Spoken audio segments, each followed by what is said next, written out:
Warning. Please properly clean your sex toys before returning them to the Library Socialist sorting facility. They gum everything up. Are you sick and tired? Immobilized by fear? Let me tell you, hope is here. Run towards the future. Never away. All this could be yours. Imagine utopia.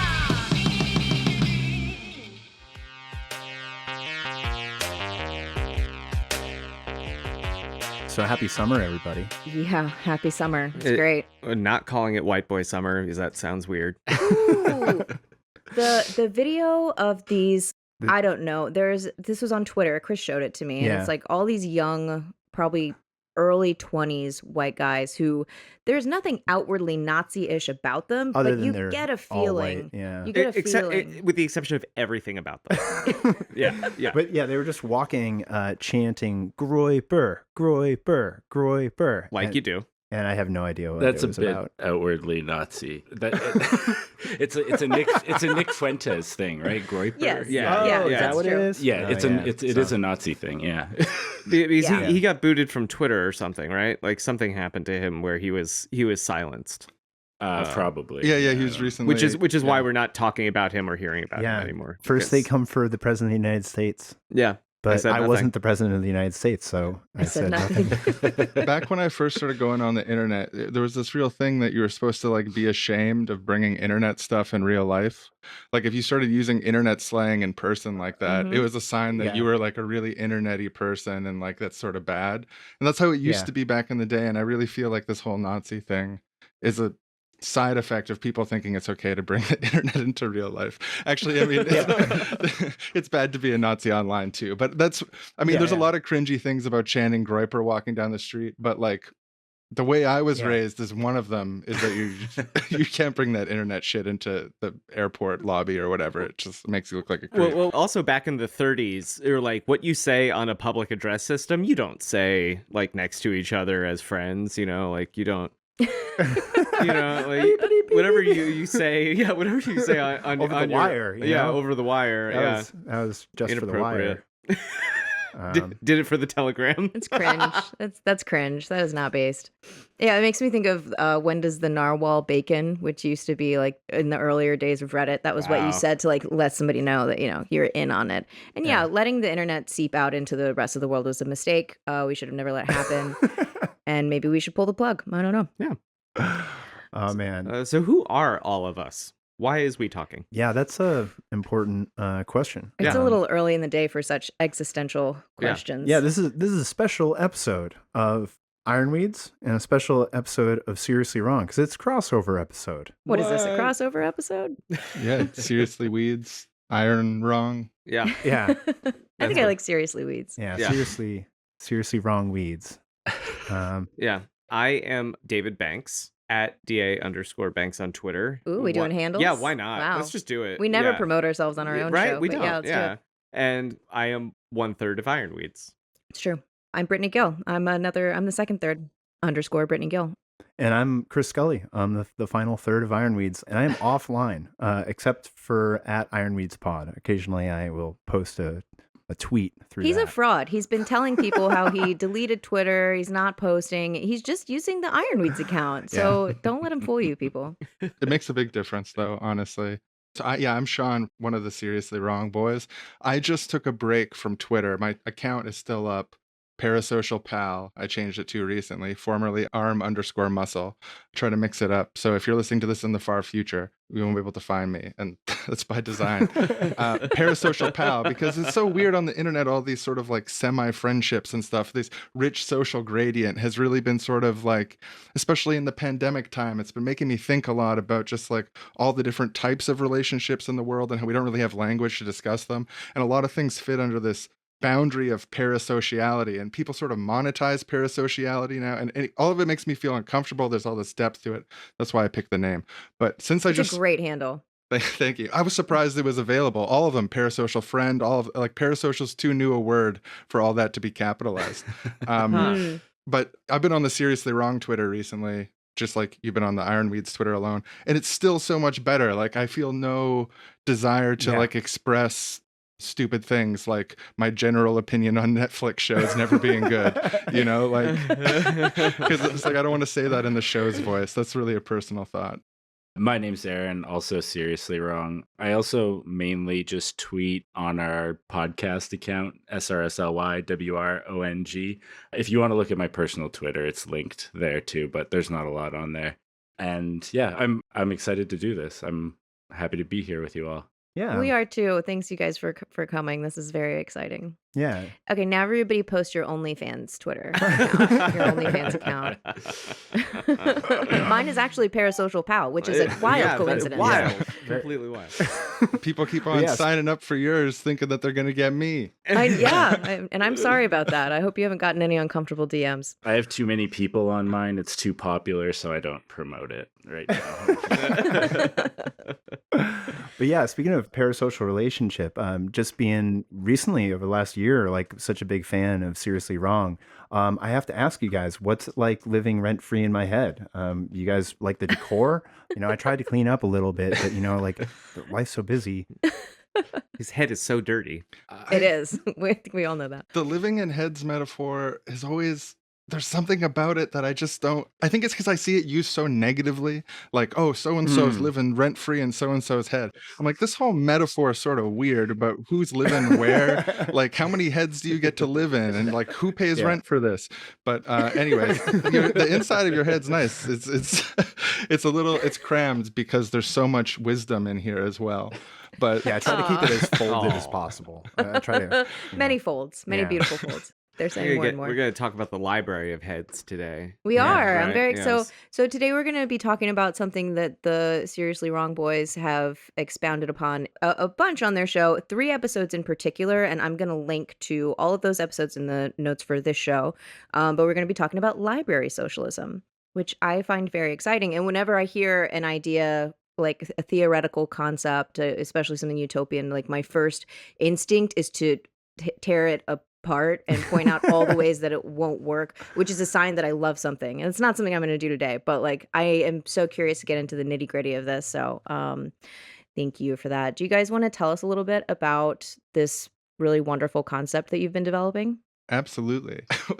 Well, first, like, there's a big historical, philosophical tradition around this broad territory, and I don't want to claim that we really, like, we didn't make up that much here. I think the way that we talked about it and framed is a little different, and we're trying to popularize these ideas because we think they're really important. But the sort of, I guess, key insight that I feel like sort of came out of recording and talking about this that I hadn't received from somewhere else is this insight from Murray Bookchin and social ecology that we have 2 major crises, the social crisis and the ecological crisis. We have an ecological crisis of overproduction, overconsumption, too much resource throughputs, too much ecological devastation in our wake, and at the same time a social crisis where people don't get what they need when they need it, and they don't have access to the basics of life. And both of these things are happening at the same time, and that was something that we really took from Bookchin in saying, like, he's right to point these out as these 2 sort of almost paradoxical opposite problems. Like, we're making too much, but it's not getting to the people who need it.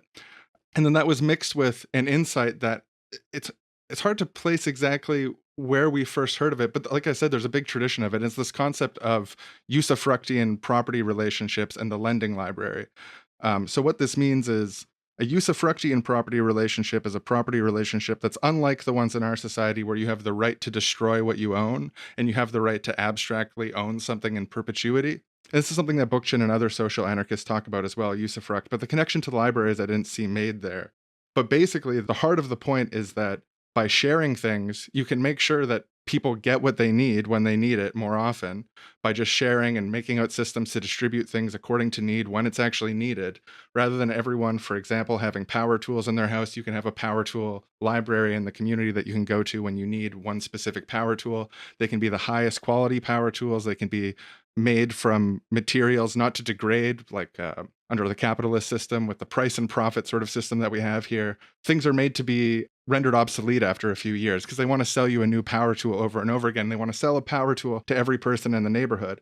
But it doesn't take like an ecological genius to figure out that not everyone needs a new power tool every couple of years for the amount of power tooling that goes on in the average home. And we're going to overshoot the ecological limits of our planet precisely by doing this. Like, if human beings take too much from the earth and leave destruction in our wake, it's going to be because under our price and profit capitalist system, their desire is to sell every individual person a new motorboat every 3 years. It doesn't matter how much they use the motorboats. It doesn't matter how even good the motorboats are in their construction or design. What they just want to do is sell you a motorboat that degrades after a few years and then sell you a new one and sell you a new one. So library socialism at the top level is sort of the insight that there's a mechanistic connection between the ecological crisis and the social crisis, where by creating systems of sharing, not unlike a lending library, we can reduce our impacts on the world, we can increase the amount of access of people having to the things that they need, and we can build a society that works for everyone, not for the consolidation of private property.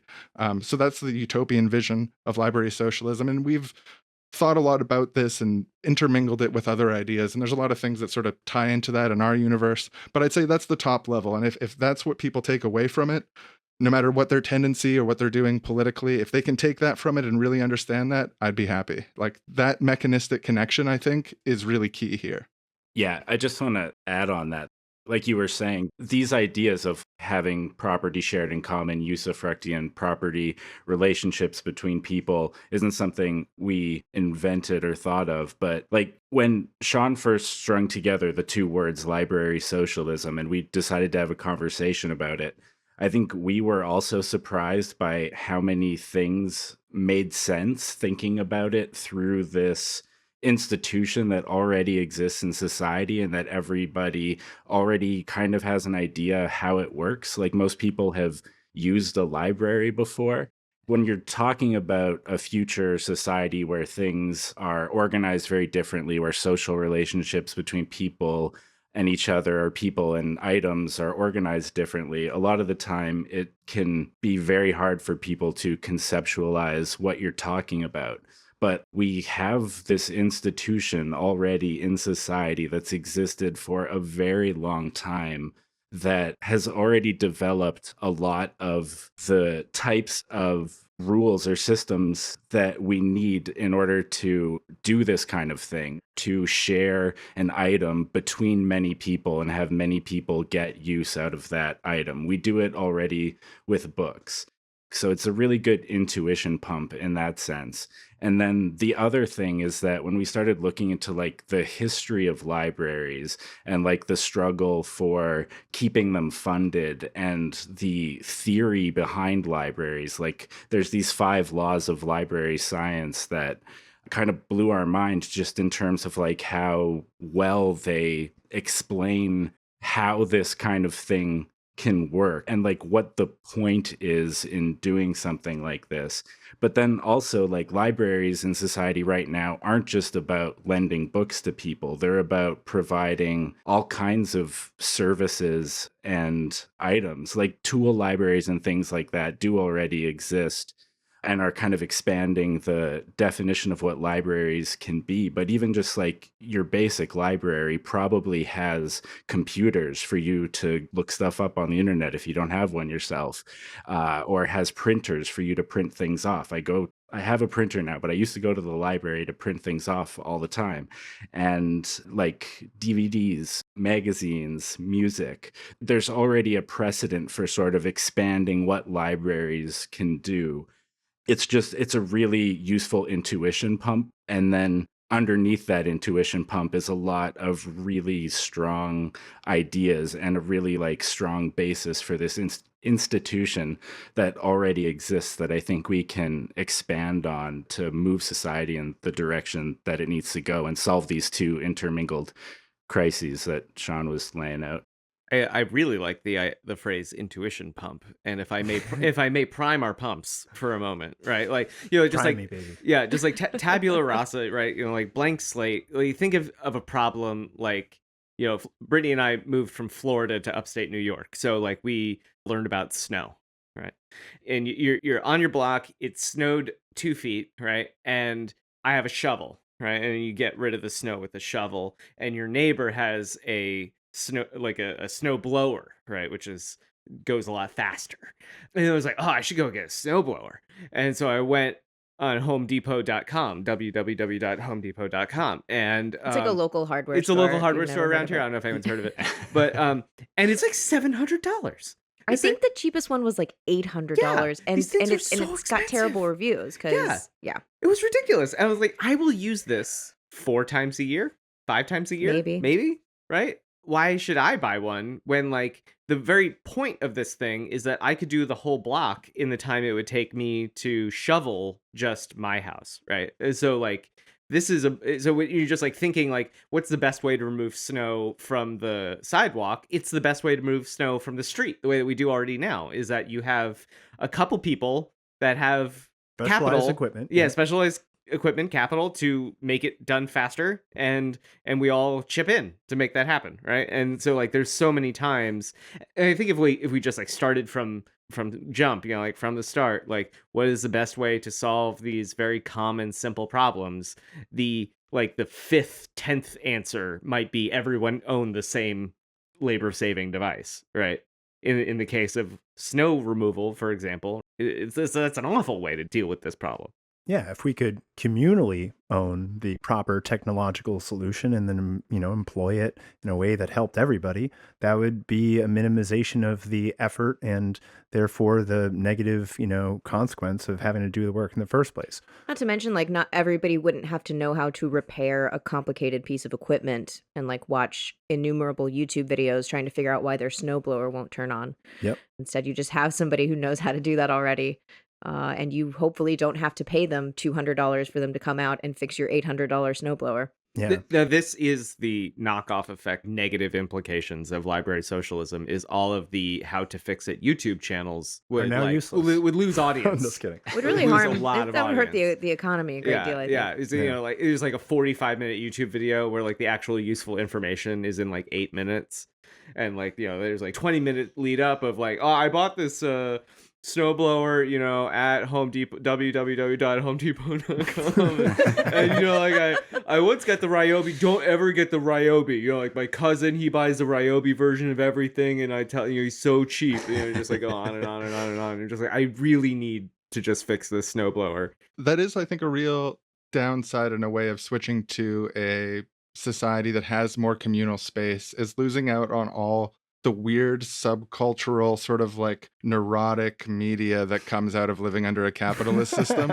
and like losing out just like the premise of looking at your neighbor's snowblower and being like, I gotta get one of those. Like, that's actually a brain sentence that wouldn't exist in a just society, right? Like, I gotta get one of those, like, because my neighbor has it. It's sort of like a weird, like, it's a trained way of thinking, right? Like, to imagine that the solution to you and your neighbor both having a problem and one tool being able to solve both those problems, that you both need to commission from raw materials using your labor time the same exact thing to use 5 feet apart from each other. Well, and like further, what kind of like weird indoctrination have I been subjected to that I feel uncomfortable asking Barb, who lives across the street from me, if I can borrow her snowblower for 10 minutes to do my sidewalk? But there's something in me that says like, that is inappropriate. That is not, you cannot ask for that. Well, it's because I yelled at her about her dog. Well, we did yell at her about her dog. She has a horrible You dog. know, The she had dog to sucks. she had to go through all that trouble. She had to, you know, build a shed and to store the snowblower. She had to figure out how to winterize it. She had to do all that stuff. And what, you're just gonna like get to use all of that value for free without putting in that hard effort? Like, I can give her $10. I mean, it's just still I can't like bring my, you know. I don't But know. then It's even weird. from like your perspective, if it breaks while you're using it, then do you have to pay $1,000 for her to get a new slow blower, or do you split it? Maybe she'll offer to pay for it herself, but then there's all these weird social dynamics when one person owns it and is therefore like, yeah, they can use it whenever they want, but they're also on the hook to maintain it, to store it somewhere. You pointed out the shed, and like there's a potential cost for her in letting you use it in extra wear and tear even, or, you know, maybe you do something silly with it and break it and it's your fault. Like there's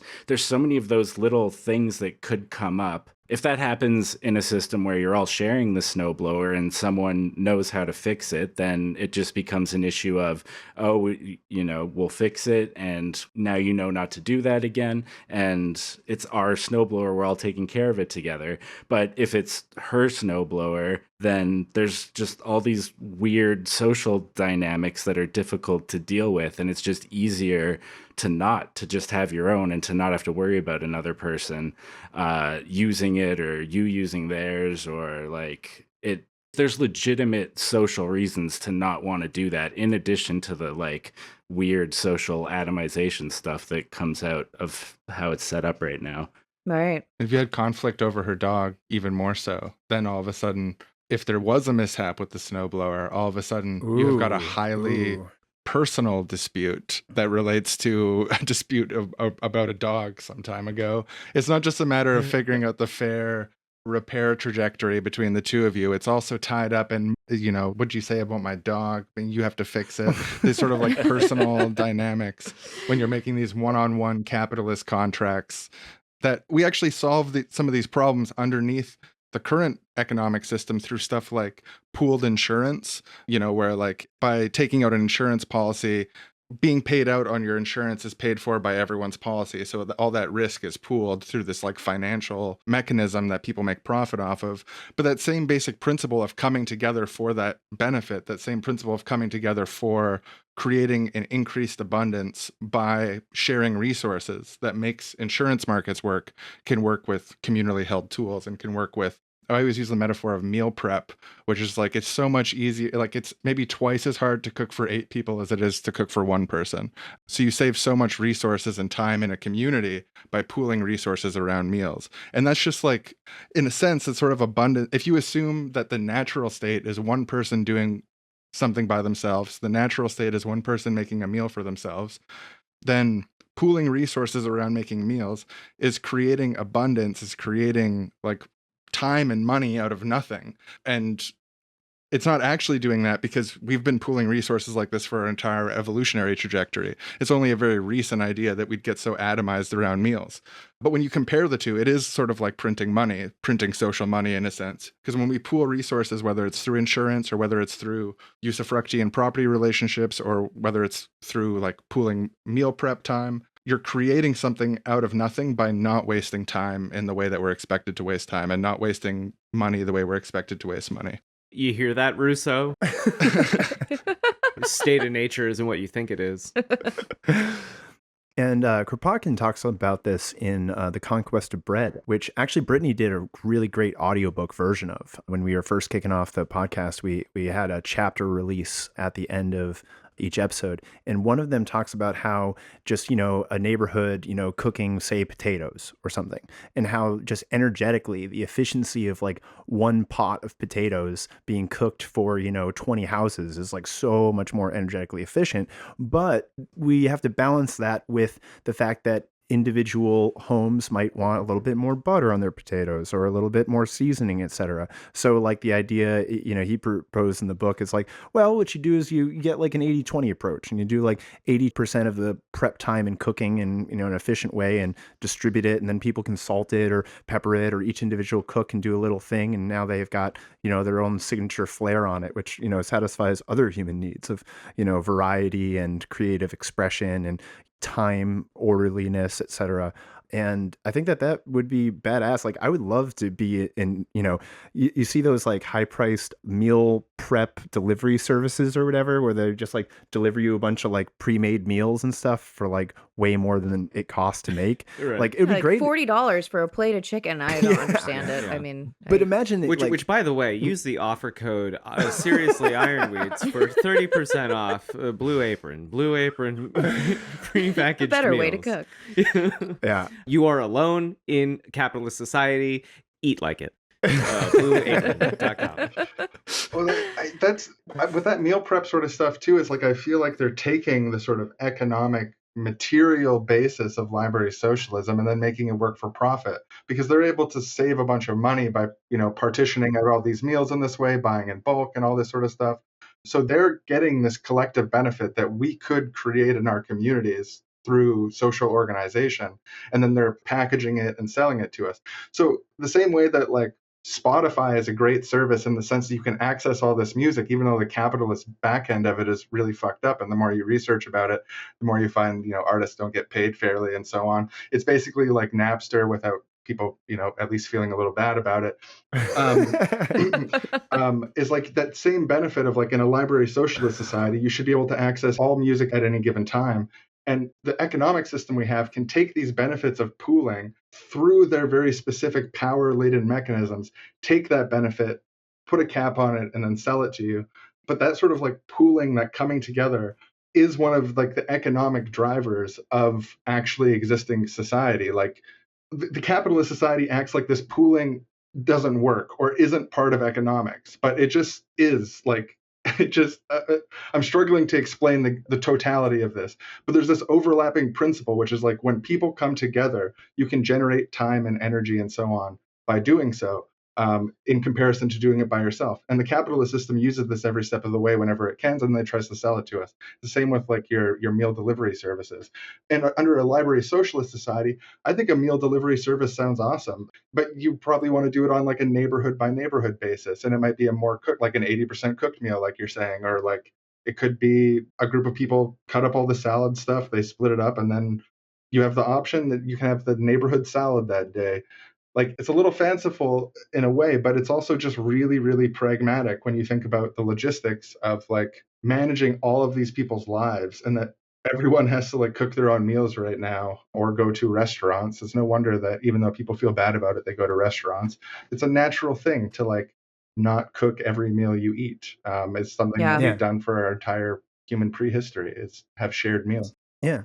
And another idea to crib off of Kropotkin would be to spread the labor of that cooking and distributing of, these meal preps that you say 100 people benefit from on a rotating basis. Because what is drudgery and, like mentally exhausting to do day in and day out forever and be isolated in that way could be a pleasure and a creative stretching of the brain for people to tag in on. And if you have a couple people who are sort of experts in the food safety of using a communal kitchen or whatever, and you tie it in with a sort of, community supported agriculture, wherein the farmer that does the majority of the organization of the production of the crops for a community doesn't have to do all of the labor themselves, then the amount that they might need in terms of, compensation for it could be scaled down to make it more affordable for everybody.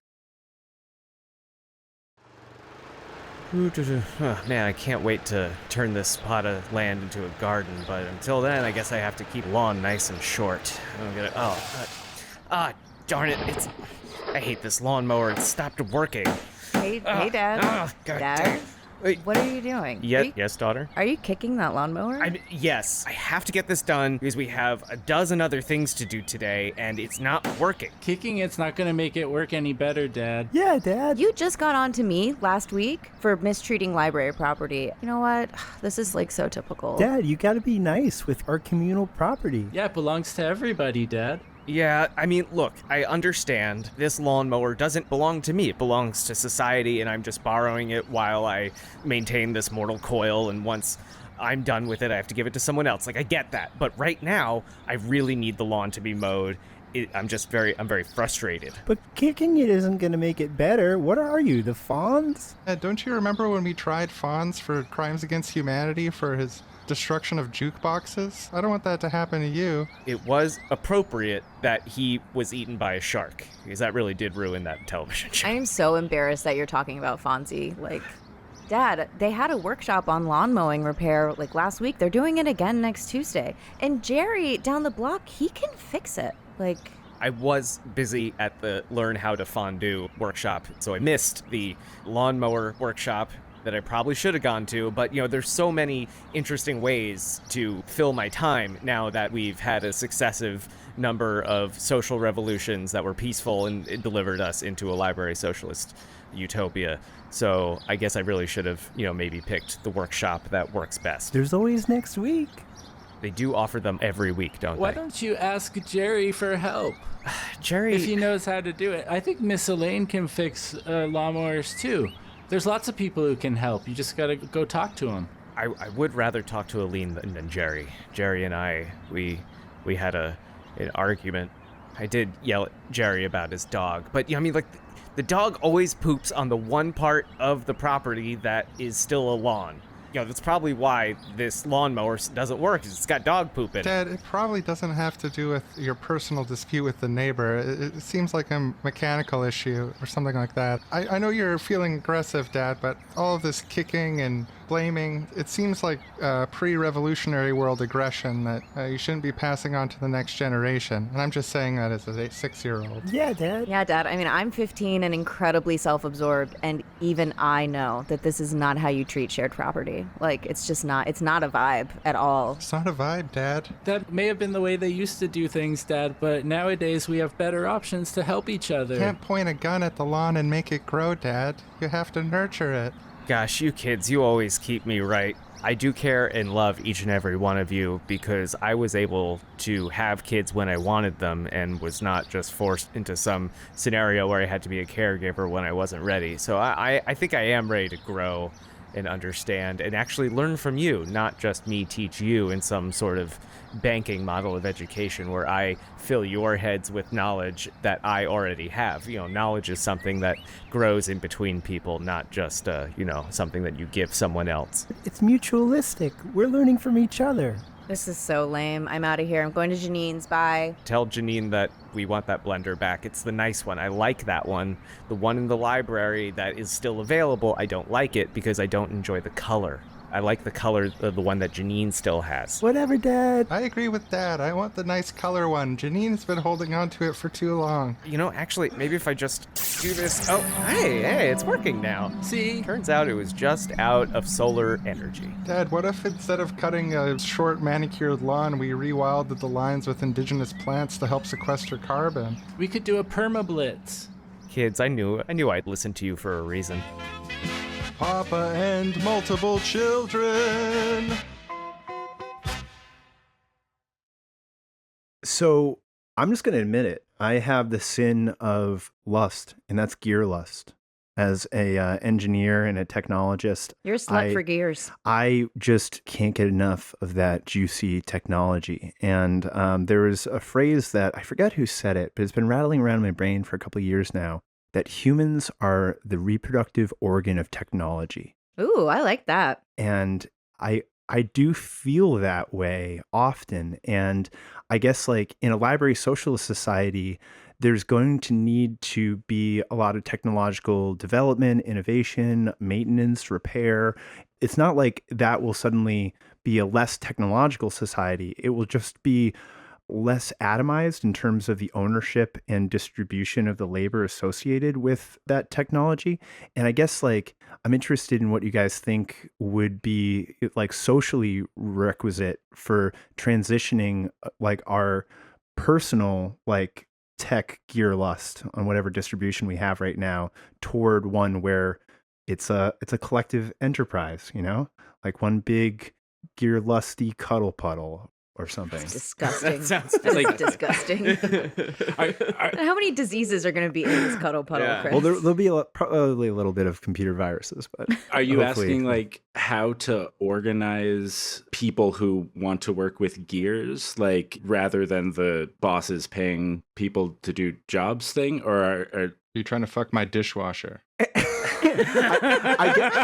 I guess like I'm trying to think about the thing that keeps people like in line for the new iPhone or like that, capitalist consumer driven, I want to buy the new shiny thing. If the new shiny thing is not going to be something that I personally like attain and own, but is something that we attain and own, like what are we going to do with all of that techno-sexual energy? Or like how are we going to satisfy this perceived need that's been inculcated in us? I first of all, I feel like the amount that people actually care about shiny new things is often like overstated. I think the reason people want new phones every couple of years is because they stop working, or because the new phones can do things that the old phones can't do. Or even if they don't stop working, they start slowing down and just not working as well. Like, they designed them to not work as well on older hardware, both because the hardware keeps getting better, but because they like add stuff to like the iOS software to make it not run as well on old ones. They say to save the hardware, but there's a lot of things going on in there. But I think one thing that just popped to mind for me that I think is really important is that when we're thinking about how we're designing objects in a library socialist society, you wouldn't have like the iPhones the way they are now, which are like incredibly hard to get into, and you need a special screwdriver to change anything. And they're basically, you have to throw them out when they stop working because it's such a hassle to change them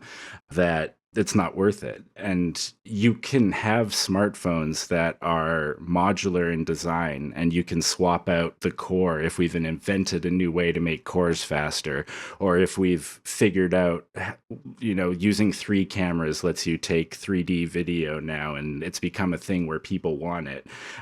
You return your phone to the library and you can get one with the 3D thing, and they can take the one you returned, refurbish it, add the camera module to it, and then you still have a good phone there, like, that can be lent out again. You can even polish it up and make it shiny, so when someone takes it out for the first time, it's shiny again. I think, like, you can still have new things and things that continue to get better and improve over time. But, like, when I start thinking I need a new phone, it's not just because, oh, it's the iPhone 10 now, that new number, and the ad for it is so much shinier than the ad 3 years ago. Like, I don't I'm just care desperate about for that. 3D video. Like, without 3D video, my life is falling apart. Like, I just need to like throw a couple more cameras on this bad boy. Yeah, no, it's just like the software stops working, or I can't use new apps, or like there's usually a practical reason why I actually want a new one. And I think Or those some kid reasons can called be me dealt old with. because I had an old phone, and Yeah. now I feel old too. I've actually been thinking a lot about phones with regards to library socialism too, because like my phone, I'm terrible to my phones. I'm not very good at them. I don't like cases. I don't care what my girlfriend says. It does feel different. And so I've dropped it a lot, and I am very impressed that it still works.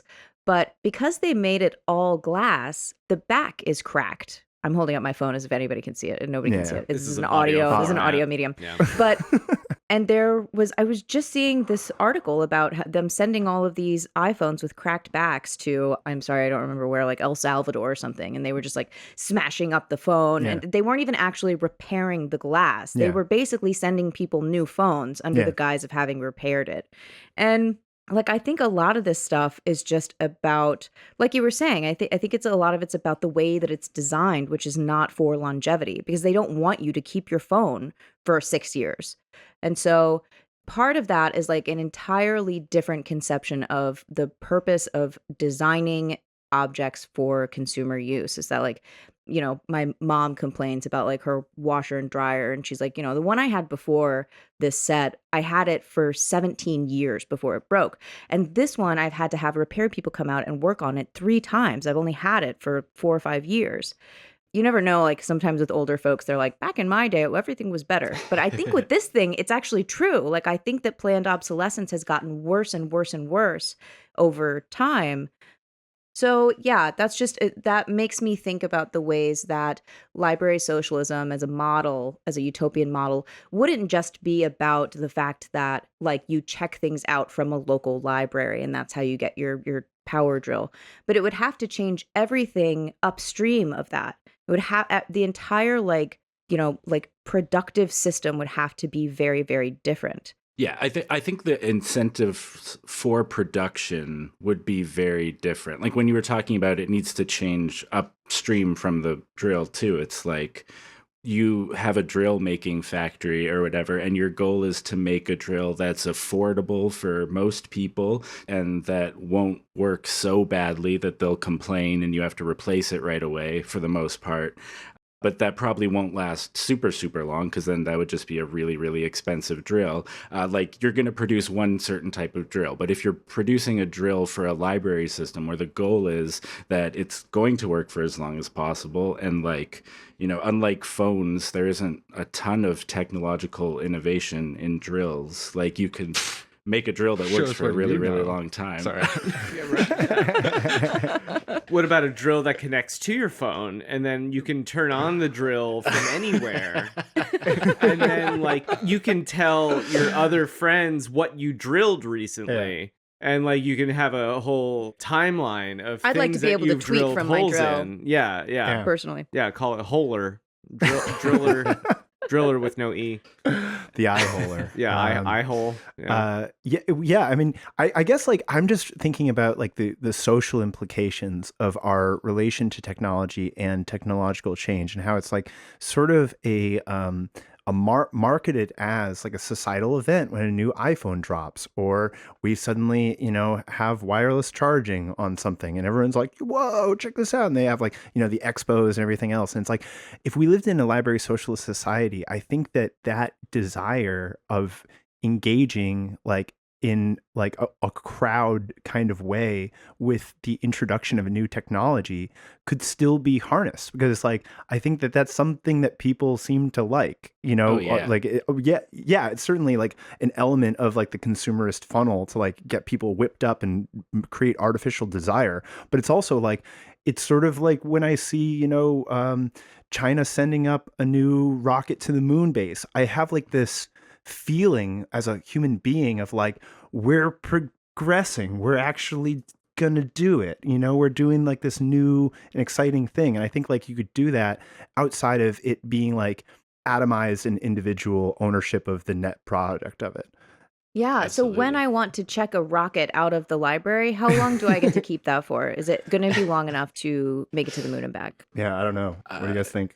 Yeah. First phase, probably not too much rocket loaning. First phase, I mean, we just need to get this. We need to pause the ecology until we figure out what's going on.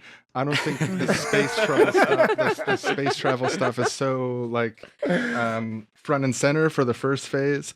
But for the long term, when thinking about a utopian society and space travel, I think there's an interrelationship between expertise and dedication and access to serious scientific and technological technology, but still the boundaries between the so-called elite and the masses need to be dissolved over time, you know, like so what that means is empowering people to participate in the process of science, the process of engineering, and including the process even of potentially exploring the stars or going to the moon or trying rocket launches and stuff like that.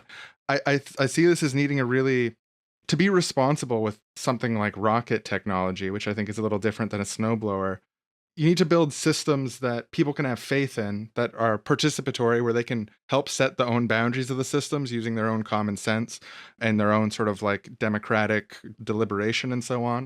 So yeah, when we start thinking about stuff like space travel, I think it opens up the sort of frontiers of some of the preconditions that are required for a really functioning library socialist society, which is the distribution of power in every sense. And so that could be direct democracy in a political sense or in the workplace, but it's also the distribution of the potential to have access to skills and the potential to have access to the scientific process. And there should never be a boundary that says, you want to be a rocket scientist, but you just can't in any way forever. Sorry. Like, I find that to be a really disgusting thing to say to someone who wants to be a rocket scientist. And don't get me wrong, I'm not saying like strap them into something and just fucking like let them go push the buttons whatever order they want. But if someone really wants to be a rocket scientist and like they really want to contribute in that way, I think everyone there ideally should be a mix of contributing in ways that you like and you don't like for any individual. Like, I don't think it's necessarily, it's maybe possible, but it's not pragmatic in the short term to think of like everyone having lives that are purely driven by joy and purely driven by what they want to do next. And like, I think you got to take the trash out, you got to wash your dishes. And like, there's stuff like that happens on a systemic, like larger scale. Like, you have to participate in the community gardening project because you're eating from like the fruits of it, the literal fruits. But like, you also shouldn't close the door to people following any passion that they have. And I think that that to me, that sense of human thriving is very connected to my concept of what library socialism should be. It's also connected to what libraries currently are. Like, we've been talking about libraries a lot in terms of physical books and physical items, but like libraries also host Skillshares, seminars and teaching classes and stuff. You go to your local library, especially if you're in a bigger city, there's tons of flyers up for all the things that are going on there that you can go and learn about. And when you think about what's in books, it's like information, it's knowledge, it's the whole point of the institution of libraries, in a sense, is to maintain the sum of human knowledge over time and like keep it safe and categorized and be good stewards of it. And like another part of that is getting it to people. Like one of the 5 laws of library science is a reader for every book. Like, books exist to be read, they don't exist to just be there. Like, this there are people who want knowledge and skills to interact with processes in society in various ways, and like what libraries already do to an extent and what they could do much more is to help connect those two things together, the knowledge that is stored and the people who want it and the people who can help teach and whatnot. And that could be really systematized in a better way. This conversation's reminding me of something that I was recently part of a book club on yet a third podcast, This Machine Kills, where we were reading Langdon Winter's Autonomous Technology. And the chapter that we were discussing was one where the author of this book, Langdon Winter, is analyzing Lenin's love of Taylorism, right, and scientific management, and how very problematic. He's since been canceled for that. One of his problematic faves, right, is that he was like, the USSR would actually be better at Taylorism than the United States, because we would not only rationalize inside the factory, we would rationalize between factories, which capitalists can't do because they have to compete with each other. And so we'll actually make it efficient in between firms, not just within firms. And you know, there's also like a fairly well-known speech that he makes to like young socialists where Lenin is like communism is electrification and we have to electrify all of Mother Russia and so on, which I mean, like, to some degree, I mean, like, makes sense. Like, I'm not going to say and tell like, you know, a bunch of Russian peasants in the Siberian steppe that they don't deserve electricity, right? But who's going to be the one to tell them? Yeah, right. Yeah, who's going to be the one, right? But the point that Winter makes is that, like, it seems that this desire for technocracy, right, of the technology infusing this revolution is a poison pill, and that is actually, and like the capitalist technologies kind of poison this burgeoning communist revolution, because Lenin incorrectly thought that they could just import technology and make it communist or socialist, when in fact technology has its own will and kind of bends people towards its own reproductive needs. Like we were talking about how technology is sees us as like reproductive organs. I was wondering, Sean and Aaron, if you have an opinion on that, like to the degree that this is going to be like a mutual shaping scenario of technology, society, practice, all these things.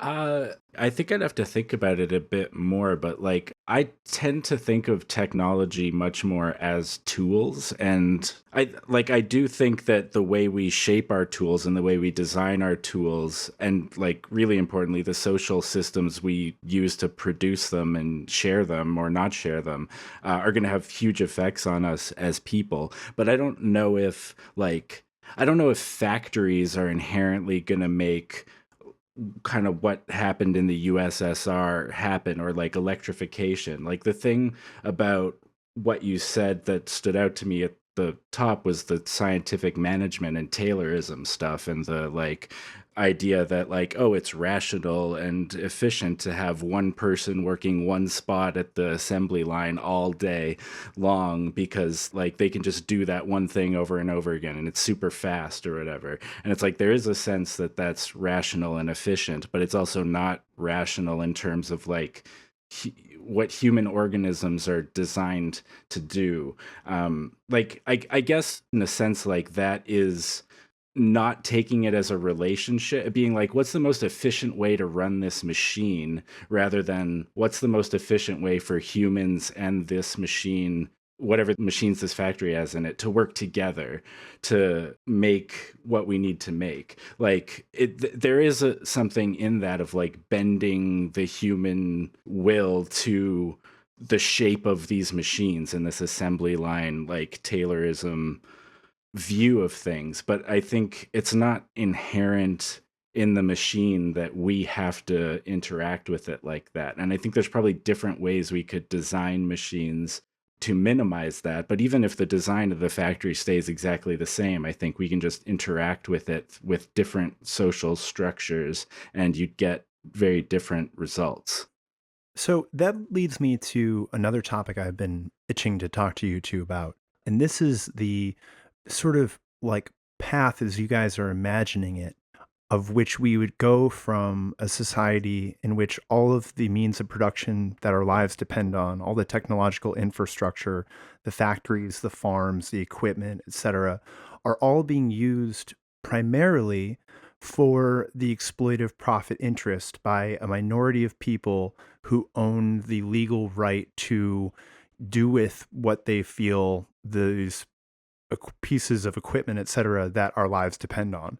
And transferring that from that state to a state where we can sort of do away with, planned obsolescence, because we're operating from like a different set of game rules, and the equipment and the factories and farms and everything that we are currently depending on become communally owned by society, maybe even a global society.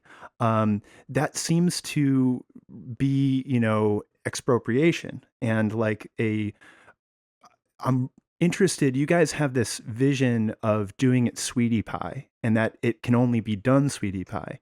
And I love the phrase, but I also can't Can you quite explain what it means just for folks who haven't? well, exactly. That's what I'm really Okay, yeah. asking for. Is like, I can't quite imagine what the transference of all these things our lives depend on, going from a minority of people for an exploitive profit interest to everybody for the general emancipation of people and the collective fulfillment of needs in a way that's, sweetie pie. So could you guys expand on that? Well, first, I would say that I don't want to make any sort of like ultimate hardline predictions about the way that history is going to unfold. There can be a variety of things that could happen. And I'd be hesitant to say that the only way that change could happen is by doing things sweetie pie. But I would say that I think it's the best strategic and tactical position in our current society to be sweetie pie. And I'll explain what that means. Basically, what it means to me to be sweetie pie is to come to political negotiations about the restructuring of society in good faith, in the sense that we are going to assume that the people we're talking to are capable of hearing our message, that we're going to assume that they might be willing to consider implementing the message if they understand it. We're going to try to organize ourselves in ways that if our neighbors were organizing, that we wouldn't be afraid of. And we're going to try to think of what makes a political movement appealing or unappealing to large groups of people. And we're going to basically try to approach politics from the perspective that, even though it's not strictly true, and we could get into some of the details of the complexities of this stuff, but we still need to approach politics with the assumption that people can understand each other, they can come to conclusions together, and that good ideas that take care of people are powerful in themselves, which I believe that to be broadly true. So yeah, for me, being sweetie pie basically means don't do anything that are going to get your friends in trouble. Don't do anything that are going to like get people in your community separated from their families or their children. Don't antagonize political structure far, far beyond your capacity to fight them. There's things around that territory that it's like, it's not really popular to talk about. And I know it's not winning me any cool guy points, but like, I think there's nothing that the antagonists to socialism would like more than for us to be really, really loud and antagonistic and powerless, which is what I see us more or less doing as our strategic view overall. So like, I think what we need to do is build up power over time. We need to build power in a sense that's based on good ideas, taking care of people, and mechanistic solutions to problems, like not just solutions to problems of, we're going to put better people in charge at the top of the hierarchy and they're going to run Taylorism better this time. And you can trust them by the color of their flag or the color of their shoes or whatever. I find that to be a really, really scary proposal from both a personal sense, but also in a common sense. Like, I think people want to see something sort of qualitatively different from the politics, which has like brutalized and oppressed them their entire lives. I think there's a lot of good reasons to be suspicious of sort of like a revolutionary procrastination that says everything good needs to happen on this other side of a revolution. Yeah. And so I don't mean to be naive and say, oh, this is going to be simple. All we need to do is prefigure the world we want to create. All we need to do is create spaces that subvert the logic of capitalism and build these sort of like counter spaces, and everything's going to fit into place. Because I don't think everything's going to fit into place. I think it's going to be challenging and it's going to require different tactics at different times. And there might even be a moment where there's something completely non-ideological and opportunistic, which makes the difference for millions of people. And I don't want to say that homie who inherits Amazon, like Jeff Bezos' hypothetical future child inherits Amazon. I don't want to shut off the potential that they could make a choice that could make a big difference for us using that role. I think their role should be abolished, but at the same time, I'm very non-ideological in that space of like what is sort of permissible and non-permissible in different historical contexts. I think we have to take that on piece by piece. But overall, I think being Sweetie Pie is trying to articulate as best you can the vision of where you want to go, and also articulate as best you can the next steps, and doing so in a way that isn't based on antagonizing individuals instead of systems in ways that people don't like. There's a chance that popular sentiment could change, and like, I don't want to just make this an appeal to like what people think, because I also think this is just sort of what I think is like, we've got a technological situation which is unseen in history. We've got crises which are agreed upon by all strata of society in a way that's unusual. And we've got this incredible information communications technology, which is being massively underused for its revolutionary potential. So all of those things as a stew here, I see there being massive, massive potential to achieve big differences in people's lives just by, as nice as we can, explaining what we think, arguing about what we don't think, and then working together to organize and challenge systems that aren't working. That doesn't mean that there's anything outside of this is forbidden. And I think there's like, you know, like I can say murder is wrong, but also saying that if someone's going to kill you and in self-defense, you end up killing them, that's a little bit different. The same thing sort of applies in terms of like revolutionary change in my world. Like 99.9% of the work ahead of us is conversations. It's, you know, talking to our neighbors, is doing stuff that benefits them. It's building up common sense that challenges this system. And I think sometimes on the left, there's like sort of a, I don't know. I don't want to like disparage people or anything like that. I think there's just sort of like, it's like a first day communist kid thing of like, I'm new to leftism, so I need to be like really show how hardcore I am and like really, really show like bring out the guillotines. Yeah, like if it came down to it, like, yeah, I could not flinch at bloodshed, comrade. And I'm basically Che. Yeah. I mean, we're definitely guilty of making a lot of parody satire jokes on this show. Yeah. A lot. We just made one in the bonus episode that we just recorded. Look forward to that. Patreon.com/Ironweeds. And I think about that a lot too. I kind of think some of it is like libidinal, and that it comes from this place of deep rage and dissatisfaction and fear, and like it's hard to know what to do with all. Like I, have said this before on the show, is that like one of the reasons that I am maybe like a little bit more radical than like a democratic socialist or something is because climate change looms heavy in my mind all the time. Yeah. And that like we have 15 years. Okay, we have 10 years. Okay, now we have 7 years. And like, what do we do about that? We can't really convince these global powers that rule the world to please treat the planet better.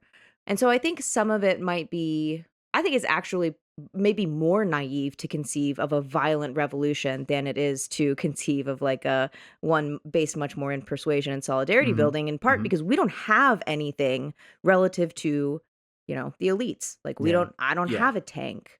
And I think that it actually is the playing out of that, just that like unfulfilled rage at literally raging against the machine. Just like, what else do I do? Quit it now. So I'm going to post guillotine memes on Twitter. Yeah, I couldn't agree more. I think, like, in addition to rage, a lot of it is despair. And I feel like there's this way in which, like, seeing how much is wrong with the way things are right now and how insufficient the current efforts are overall to do anything about it, the idea that you can change people's minds, or we could use the existing imperfect but somewhat existing democratic mechanisms that we have in society already to make changes that actually matter, it can feel like that's impossible because you see so many examples of it not working, and then you do have that rage and that despair, and there's just this sense of like, well, we've tried everything else, so like maybe we do just need guillotines and guns or tanks or whatever, but like, what can we actually do in a violent sense to fix these problems? Like, it's also naive, as you're saying. So I feel like it's completely valid to feel that way, but I think one of the reasons we push back on it in the way we do is because there's a way in which that rage and despair can also lead people to inaction, because it closes people's minds off to the things that we can actually do in the world right now to make differences in our communities or the political spheres that we have access to. Because like you're saying, we don't all have tanks. So I think that it's important to encourage people to think about all the things that aren't expressions of rage and despair that might be helpful, because in addition to helping others, helping your community, they also help you feel better about what's going on if you can make some Yeah. kind of difference. That is very true. Yeah, and that's well put, I think. I think also as a practical matter, if we did all have tanks, it's not fucking simple. It's not simple to No, Yeah. go to not at war all. with the world. No, not and, at No. all. and it doesn't matter how great your tanks are. And I mean, if you have, like, if They're we great tanks. if we Best have, tanks. these are the best tanks. We have just absolutely, everyone's got one. Everyone says it. So what is this scenario where people have access to all of these violent means of retribution, but they don't have access to technological stuff that would give them the potential to be benevolent, even in like the exercise of one's will over another population, which is something I think we should try to avoid as like a moral issue, not just in a, I mean, if there's any scenario where I can stretch my brain to think about enforcing will on other people, it's like a revolution where you see a system overthrown that's completely brutalizing and hurting people and all that. Like, but at the same, like, as a technical matter, and it's important to like, I think through what it would really mean in practice, is like, I don't think even if we all had these great tanks and there was this total consensus that it was time for like the clan, I mean, I can't even say it out loud. It's just, I find it too gross, man. Like, I really find Yeah, it. yeah. Yeah. But like, if there was a consensus on that, it's not, what you have on day 2 is not a socialist revolution. What you have on day 5 is not a socialist revolution. What you have on probably year 3 is not a socialist revolution. So you're undertaking a big process. And think about this in the context of climate change too. Tanks need to be made from raw materials. They run on Yeah. fuel. And going to war with having a worldwide civil war over climate change is bad for the environment. So like our survival window, our tactical window is really small, I think. And I don't want to be closed-minded and say, you know, people, if someone's defending themselves, it's always wrong for them to do harm on others. But I'd say is like a general principle, having power is an ethical responsibility carries with it an ethical responsibility to show benevolence to things that are less powerful than you and people that are less powerful than you. And like, I think that moral requirement or that moral imperative, when possible, whenever available. So if, for example, you're planning something big with a lot of resources and you're using foresight going into it, which is like the situation we're in now, it's important to think about, how do we approach these situations in ways that don't brutalize people, that bring people over to your side, and don't create opportunities for decades of bloodshed that may or may not lead to a better situation. And like, I think despair is a big part of why people turn to this, and I think there's funny memes that come from a place of like anxiety about the world and stuff like that, and righteous anger and stuff like that. And I don't mean to shut down any of that at all, or even judge people who engage in that, and we've engaged in that on our show a little bit. It's just that if we want to be serious about undertaking political change in a strategic way, I think we can't be sort of led by, despairing bloodthirst, and we Yes. can't be Yeah. picking a fight with the world, because Yeah. neither of those things work, I don't think. And I think we need a lot of different things all coming together in order to work. Like that's Mixed methods, Yeah. so to speak. Yeah, exactly. Yeah. Diversity of tactics and strategy. But yeah, I completely agree with everything that everyone's saying. I really just wanted to, hear more about the Sweetie Pie vision because I agree with pretty much everything that you guys are saying. I think that there's another angle, though, that people arrive at the force option beyond despair or anger or, anything. And it's one of logic because, we look at the property relations that exist right now. And what is sometimes made very explicit and sometimes just implicit is that the reason I can't just go to Stop and Shop and fill my grocery bag with what I need to eat for the rest of the week and walk out without paying is because there's this very understood thing that a man with a gun or a woman with a gun or a a non-binary person with a gun is going to come and use the state's monopoly of violence to keep me from doing that, to enforce the profit motive of a minority of the population that owns the corporations that, produced and distributed the goods that my life depends on. And I think that going forward, the humans emancipating themselves from the capitalists in this planet, one of the only things that we have is our numbers. And the fact that we could popularize potentially without a lot of bloodlust, the common sense logic that we can just take it and the threat of violence is implicit, which is to say, like, we're going to need to take all that stuff that you capitalists have taken for yourselves for an exploitive profit motive and use it for universal human emancipation. And like I see the whole Sweetie Pie thing breaking down like it always does by the rich using their monopoly of violence on the non-rich. Any dissent. Yeah. Yeah, like when they do, it's We've like certainly seen a lot of that in this last year. yeah, like all the protests that I've seen that get quote unquote violent, it's the cops that make it violent. It's the powerful that use violence to secure their position in this inegalitarian world that create it to be violent. Having the logical understanding that, we outnumber you like 1,000,000,000 to 1.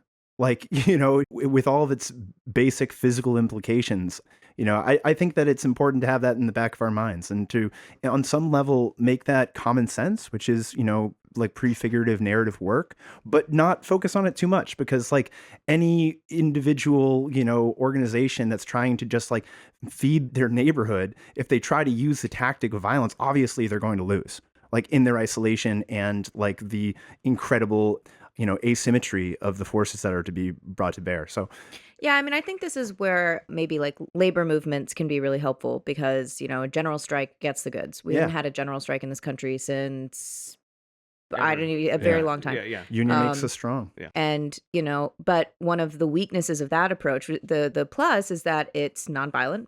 Generally, probably would be a little violent, but Until it's the not like Pinkertons get involved. until they call in the Pinkertons.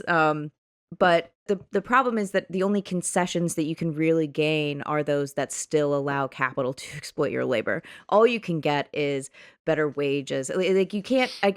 We couldn't have a general strike right now that would convince Jeff Bezos to nationalize Amazon like that. Like there's no. Even if every single worker in this country stopped working for a month, that still wouldn't happen. But, in terms of like slowly chipping away at what exists, slowly building a slightly better world, slowly reallocating wealth so that it's just a little bit more evenly distributed, Mm-hmm, I think that that's a great tactic for doing that. mm-hmm, And then also beginning at the same time more of these communally based models like library socialism. mm-hmm, We start consuming less, we start purchasing less, we start sharing more, we start building ways of relating to ourselves and our neighbors and our loved ones mm-hmm. that are better suited to the world that we want to live in. Yeah, start with what we already have. So the whole argument of what is obviously needed to be taken over is not as front and center and like aggressive while we're in a position of no power.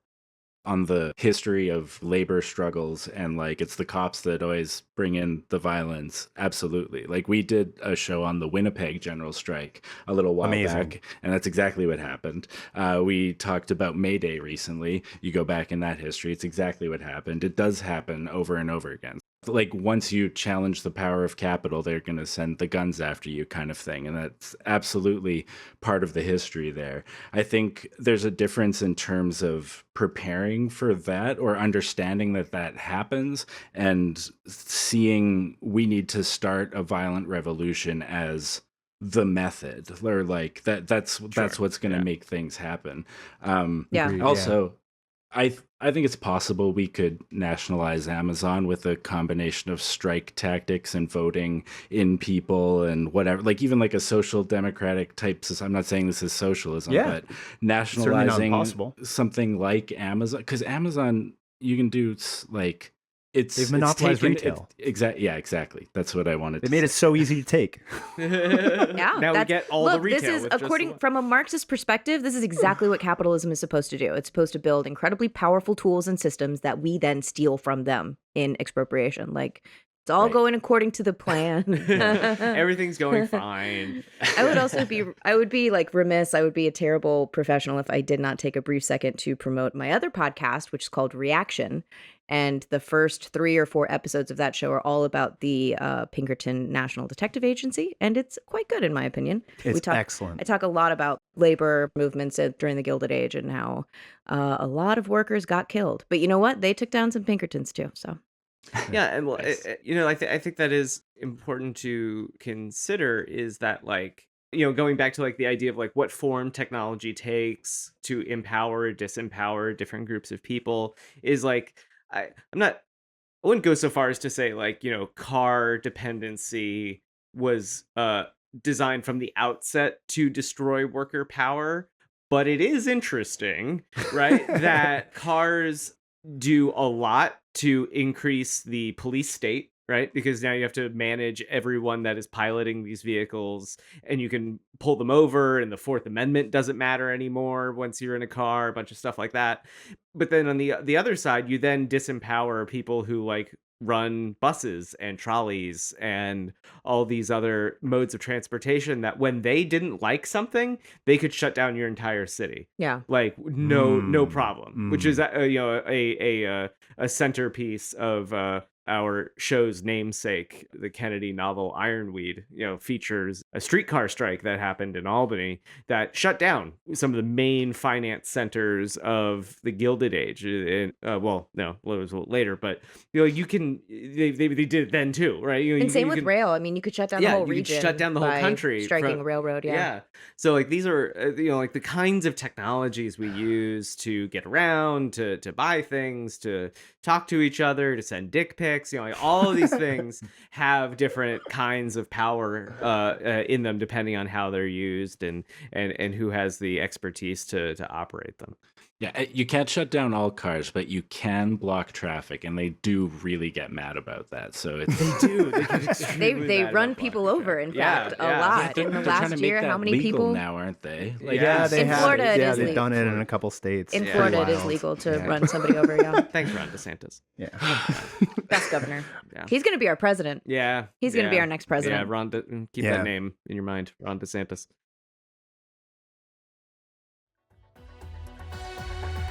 And now it's time for a special announcement. That's right, the heir to Jeff Bezos' fortune is deciding to give up that wealth to the people by donating it to Elon Musk, who is teaming up with President Maoist Elizabeth Warren to green the military once and for all. And Elon Musk is a head in a jar. Yeah, important to note that, of course. Hello, my beautiful subjects. I know these years have been quite trying on us. I lost my father in a Blue Origin disaster, but we must endure for the sake of our republic. The good thing is I still have all of the wealth that he has managed to accumulate from the human species. And I am using that wealth in as responsible of a way as possible. As we know, we cannot end these climate change wars, but we've worked together to create a solution to the greenhouse gases that we're emitting in this global onslaught of all against all.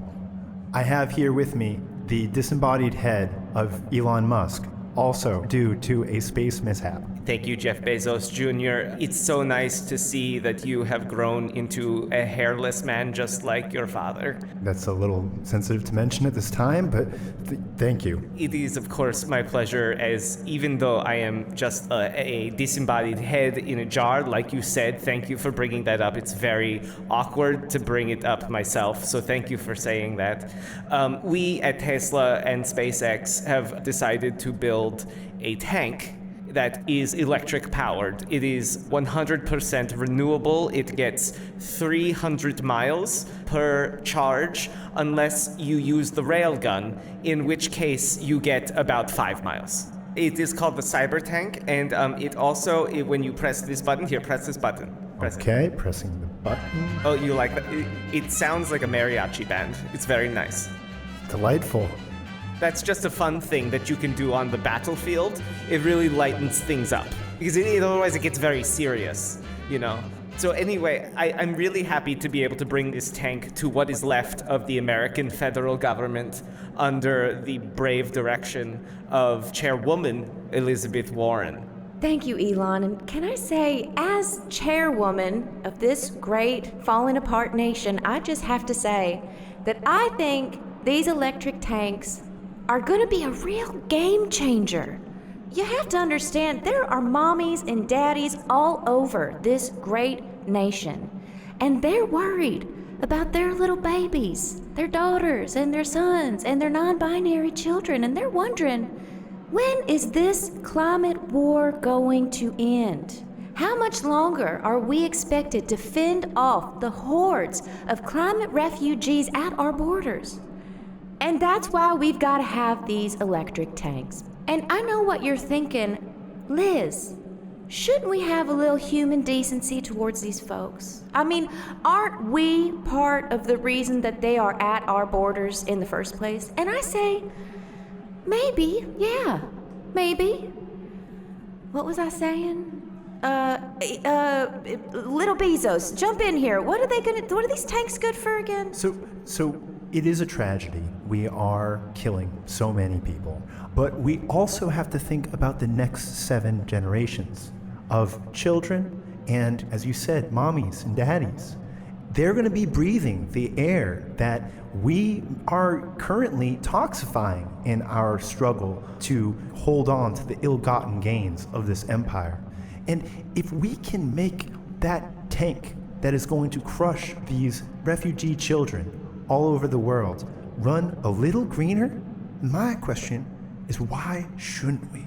Just because I'm a head in a jar does not mean I don't have a heart. That is why I find it very important that we green the protracted People's War and make sure that, we can put it on the blockchain too. That is one other possibility that we do, is that we take all of the blood spilled all over the battlefield and we put that on the blockchain, so that way, everyone can get a piece of the war profiteering, and you don't need to be a big company, right? Anyone can make money off of the bloodshed of millions and millions of people who are very desperate to survive. In this blood, we're talking premium children blood. And I have said it before, and I will say it again. You didn't build that. You didn't build that war yourself. You think you can just keep all the war profits to yourself? No, you gotta save some for the next guy to come around, get some of those war profits. To be clear, I didn't make anything either, because I am literally a head in a jar. I'm inspired. Are you inspired? What an inspiring announcement. I'm so inspired. I've got big stars in my eyes and they're twinkling Goosebumps. from all this. Yeah. Oof. You think after 50, 60 years of climate war, this climate war is going to last forever because the war keeps on causing climate change. But now it looks like we've actually got a path out. And that sparkles my eyes just to think about. Yeah, if we can just continue the war and get the climate change gone. And not leaving anyone behind, Mommies, daddies, body, head in a jar. Everyone's welcome to split the war profits from the empire. That's beautiful. Oh, and when you said not leaving anyone behind, I thought you meant not leaving anyone behind that we kill who are trying to cross our borders, not splitting the war profits in the country. We're not leaving anyone behind in either sense. Anyone who tries to enter, they will kill them. No one left behind there, mommy, daddy, child, same in the country. Anyway, it's a beautiful symmetry. So there you have it, a beautiful glimpse at one possible future. It's not our utopia, but it's somebody's utopia. And it's our take on the old classic sketch of Maoist Elizabeth Warren meeting Elon Musk head in a jar, meeting son of Jeff Bezos. I think we did all right with that. All right, want to just jump into good for library socialism, or how would it work for library socialism, and just start listing some things. I think you guys, I actually hadn't caught the last part of the minimum, the universal minimum or whatever, where you guys talk all about toothbrushes, because I thought that was a good one, but you really did a great set of bits on that. Oh, yeah, thanks. Yeah, it's an important issue though, where the toothbrushes go. It's been a matter of contention. I think we solved it, which is that the toothbrush needs to be abolished and replaced with a new tooth cleaning system. With a stick, embrace tradition, reject modernity. Just chewing gum. Chewing gum is very effective against plaque buildup. Oh, by the way. Nice. Okay. And that's it's already recycled. You chew it up and then you share it. Somebody else Have chews people it. use gum already, yeah. Yeah, right. yeah, Yeah, you just exactly. spit it into each other's mouth over and over and over again. Yeah.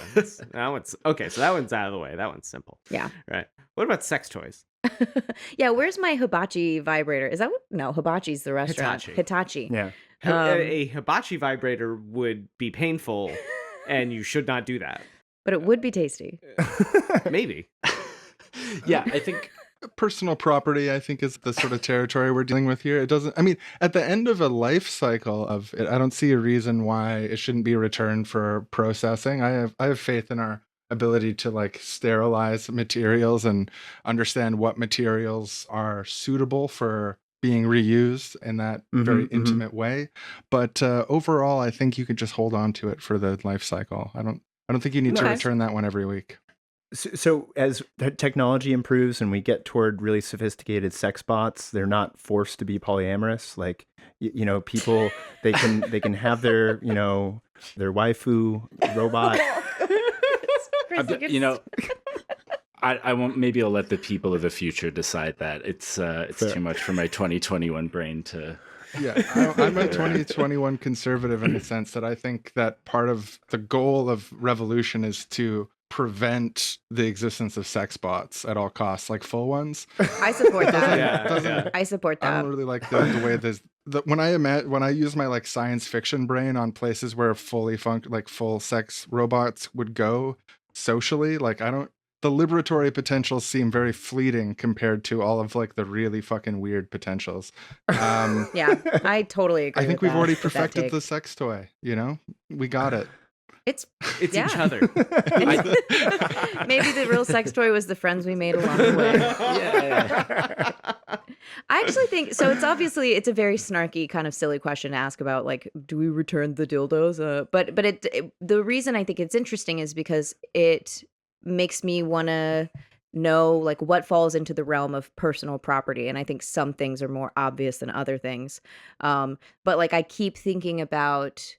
I don't know, as I was listening to the episodes, I was just kind of walking around my house and I was this coffee mug, if I really like this coffee mug, I want to keep it. Yeah. And then what if I fall out of love with a coffee mug, I can take that, I can return that to the library and maybe somebody else gets it. And just sort of, it was an interesting experience to rethink everything in my house Ownership. this way. Yeah. Yeah.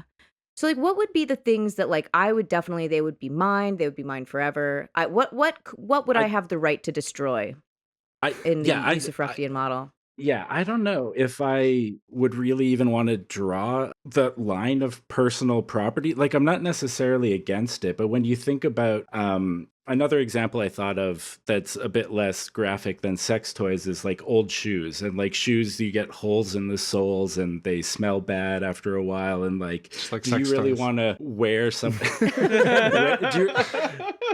Do you really want to wear someone else's old shoes? Probably not. maybe if they're like fancy shoes, they only wore it a few times, like your dad's fancy shoes or whatever, you wear them to your wedding or, maybe, but like probably not most of the time.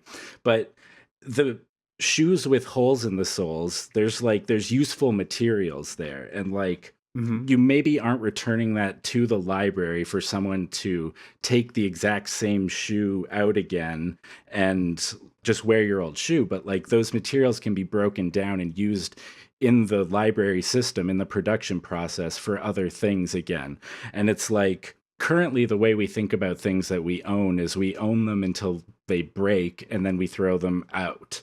But like throwing things out just means we put them in a landfill. Like we just designated this spot for like all the things that we're refusing to return to the production system, like that we're not recycling, these like overdue library items that we've just left out there, things people don't want to use anymore, but that we don't have the system to circulate in the way that's necessary. So things like sex toys might be melted down, or if they're made of glass, maybe they would legit just be cleaned and someone else would use them again. Maybe not. Maybe some people would be into that. I wouldn't force anyone, but like I'd be fine with a used sex toy. Yeah, I wouldn't even bat an eye. You can watch it. I'd like to think they're not into it, but they're okay with it, Maybe It's just or. a thing we put up with. I'm sorry, we don't kink shame on this podcast. If you want to. But like, and even if you think about things like blenders, which like you're not going to be like returning your blender every week because you only make smoothies on Sundays or whatever. You probably just want to keep your blender on your countertop. Yeah.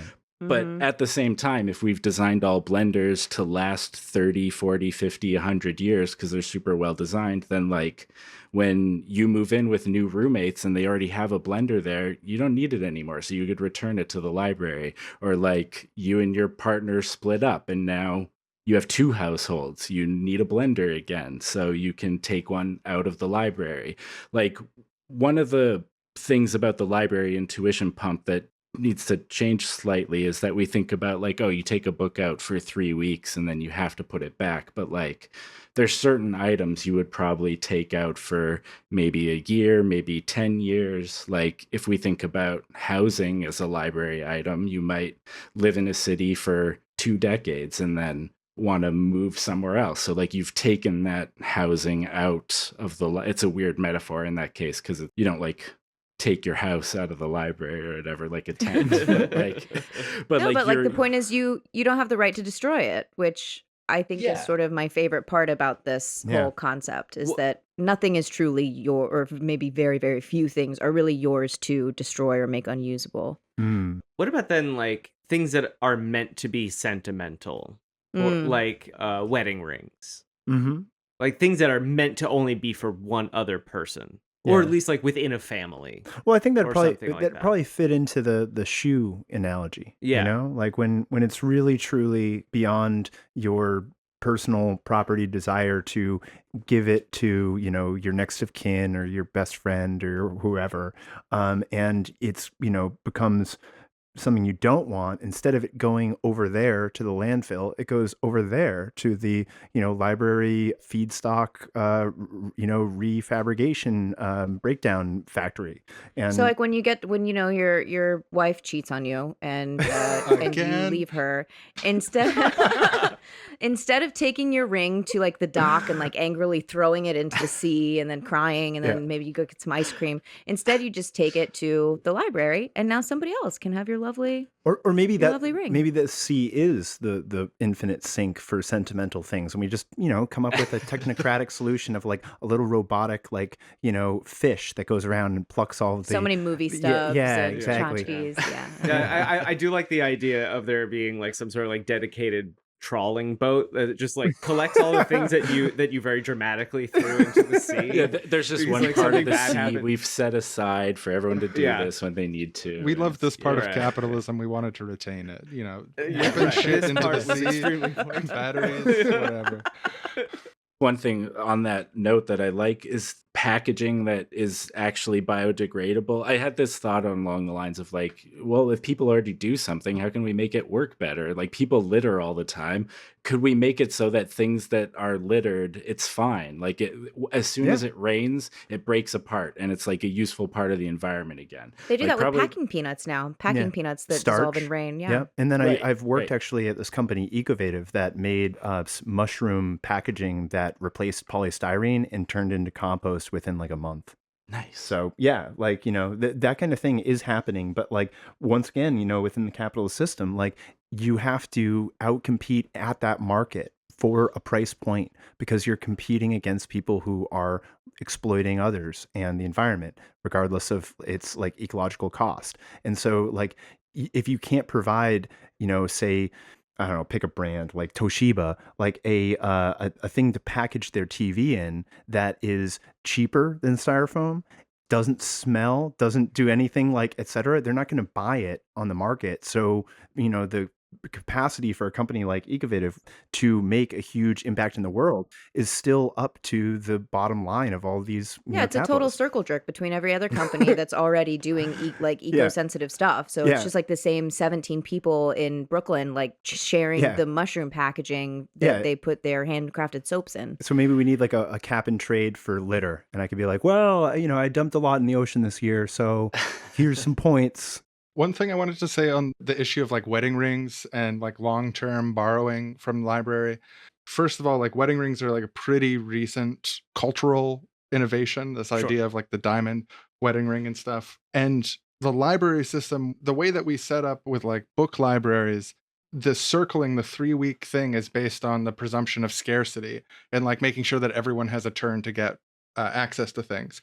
But I think when it comes to stuff like around our house, like couches and desks and stuff like that, that we could have enough that everyone, like I think we actually have like physically enough on Earth already to like ensure that everyone has a universal basic desk, universal basic bed, Mhm. and so on. Absolutely, yeah. And then like that's something that at the end of its life cycle, it can be like upcycled and updated to be put out again like that. So I guess just the thing I would sort of emphasize in that space is that limited term borrowing is based on places where there is scarcity or where there should be scarcity, and is also based on getting things to where they're needed.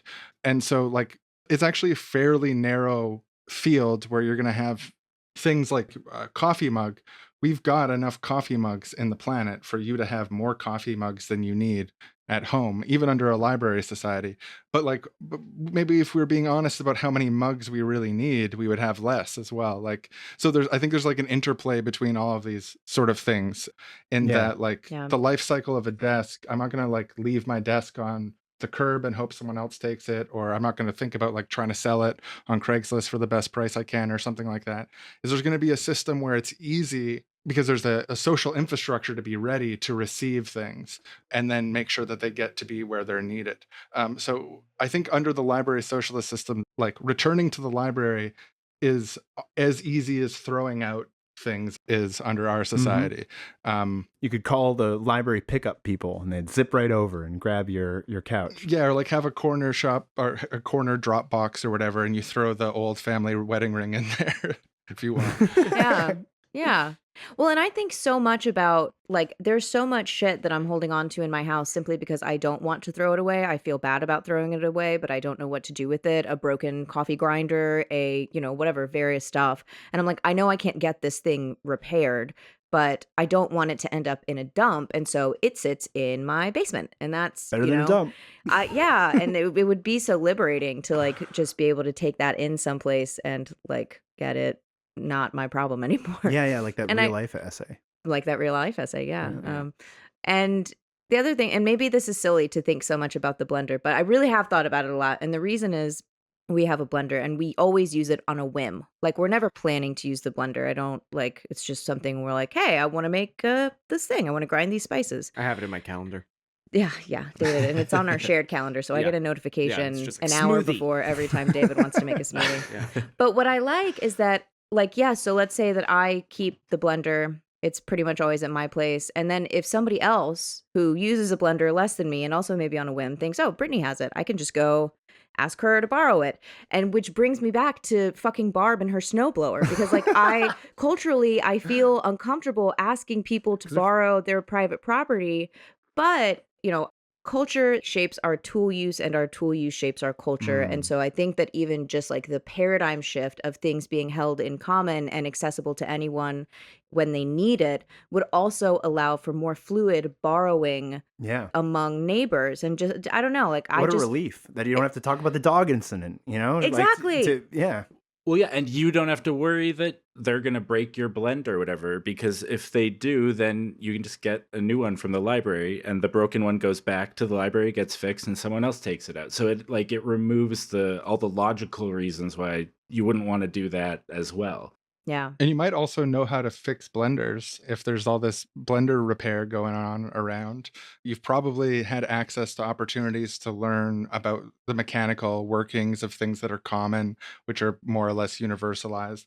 I imagine we'll probably have a lot of inherited materials like from this society that we're reusing and restructuring, replacing parts on, figuring out how to make existing material that one part was broken, it can't be replaced, making new parts and stuff like that. It could be a really patchwork sort of thing, but I think this is all a process that everyone is involved in an ideal society where power is distributed, because there's benefits to specialization and having experts in like blender repair, but there's also benefit in basically giving people the opportunities to find their fullest individual expression. And if I'm being honest, my fullest individual expression would include being able to tinker around with more stuff than I currently tinker around with. And if there were opportunities for me to become more of a tinkerer that way in a cultural construct where I could participate, and there's the next door or Facebook, local Facebook groups of the future or whatever. And someone's like, oh, I'm going to bring this in to repair it. And then another person's like, hey, I know how to repair that. I can repair it for you. Maybe I could even teach you how to repair it.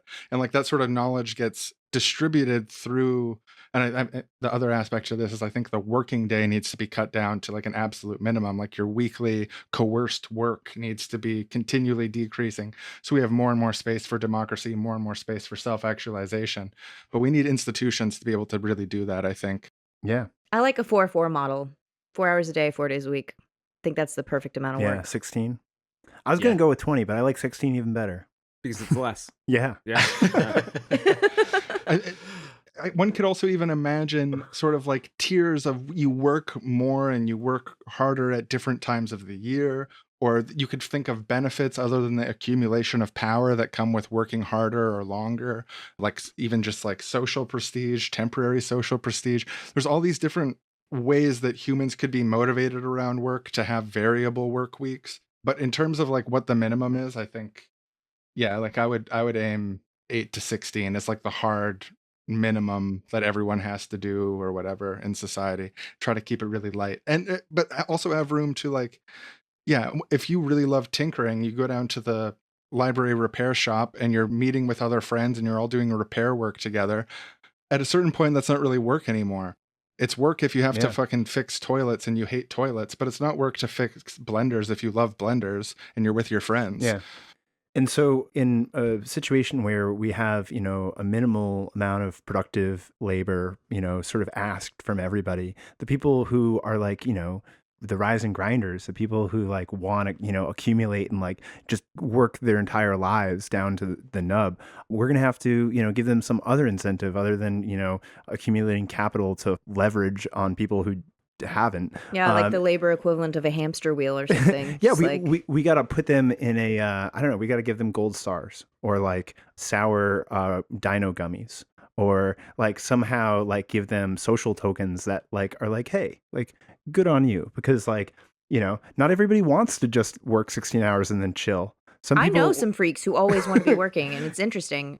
But I think that society will always have long-term projects, things that need to be done, but they don't need to be done today. They don't need to be done this week. And I feel like that's where those people will shine. And then they'll have the social prestige of building the future, repairing that building that like doesn't need an inhabitant now, but, I think there'll always be enough work to do. So you also need the social pressure to say that like working too much is not good for society. Like when you're working that much, you aren't creating social connections that are outside of productive labor. And you would get a subset of people who are like, I'm going to be the person that works all the time so that I do get these like social credits. And then like, wait, why do I have to work with or make decisions with people who don't work as hard as me? I feel like that's like a dangerous kind of Well, that's where violence comes in. Those people just get slapped. Nobody's making you work. Like what was it? What was that like the Ursula Le Guin thing of like those are like egoists. Yeah, like these are like I think that's a real danger. I think that sort of will to power through Well, just shame 16-hour them. work It days. worked in The Dispossessed. Yeah, I think it either pot needs latching, some, right? Yeah, it needs something like that. I think I have a couple thoughts on that. One is that I think people who throw themselves into work that much, it's like usually a coping mechanism for something else they're avoiding in their life that isn't being dealt with. The same way people throw themselves into like gaming for hours on end or like any other like compulsive behavior that you're doing because it's comfortable. Like some people just do that with work. And I think like there's other social things that needs to happen to help people out with that kind of thing.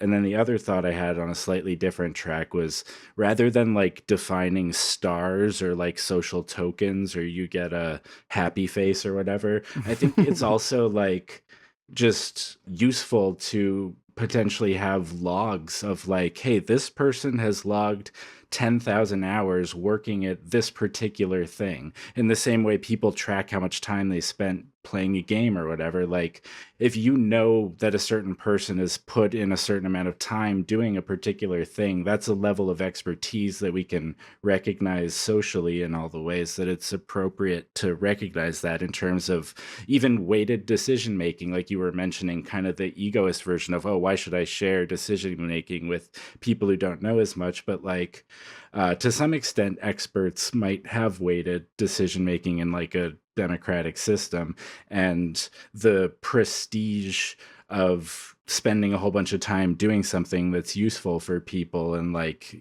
hey, you're really good at that. And like all of that can be kind of tracked in a way of like who's doing what, basically. And I think it's important to like track that kind of stuff too, at least to some extent. Like we just did an episode on the tragedy of the commons, and then Eleanor Ostrom's 8 rules for managing the commons. She won the fake Nobel Prize in economics for debunking the tragedy of the commons. And one of her 8 principles is that you need to monitor what people are doing with the commons in order to make sure that, you know, you're not breaking items and whatnot, but also like who's putting in work where, not just so that you can shame people who aren't who aren't putting in work or who are putting in too much work, but just so that we know who has experience doing what, so we know who to go to when we need to ask questions or get help with something. It occurs to me that maybe a way that we could prevent the hierarchy thing of like, oh, I put in 1,000 hours on this, like you're a schlub compared to me. And someone like, it occurred to me of like, when you're overworking, you're not just robbing yourself of a variety of experience with different people. You're also robbing your community of time with you as a person. And you're robbing your community of your full development as a person. And so maybe a way that we could prevent that overwork drive in certain people who are trying to avoid something or whatever drives them to work too much by saying like, yeah, and we don't record more than 32 hours a week. No matter how much work you do, it caps out at 32 and you have to wait till the next week for it to restart. So like you can work as hard as you want, go for it, but like no one's going to record it. It's illegal to record it. I actually do a design exercise with my students. I'm a college professor in geography and planning, and I do like an in-class exercise with Eleanor Ostrom's like 8 different design prospects that, you know, like and one of the more interesting, I give them the scenario of like there's like this may or may not come from personal experience. There's like these great raspberry bushes on the edge of a community that produce a lot of raspberries, and they're really, really delicious, and everyone wants them. And then there are a few people who make a really good jam with them, but they need more of them and they sell them. So like the scenario is, how do you make sure everyone gets what they want? And how do you deal with people that take even more for then personal gain to make things? And I just go like, you're like, what do you go for like an hour? And it's interesting what people come up with, right? Because, oftentimes, you're just like, just want to get through it. And so they're like, well, if you take too much, they call the cops or something. And then Drop the berries. Right. Yeah. Shoot the gem, make her And dead in the which, street. To which you say, that's not a very good graduated form of sanction. Graduated sanctions are very important, right? You can't just call the cops or shoot the guy, right? And they're like, oh, damn it, they go back and do it again. But as far as like priming the pump, like it is a really good exercise. I don't know if I completely always agree with everything Ostrom puts together, because like she has stuff about like how important it is to exit a given situation, where if you don't like what's going on here, you can just leave. And that's, and quite often, we live in a society, or so I've been told, right? So like it's hard to exit.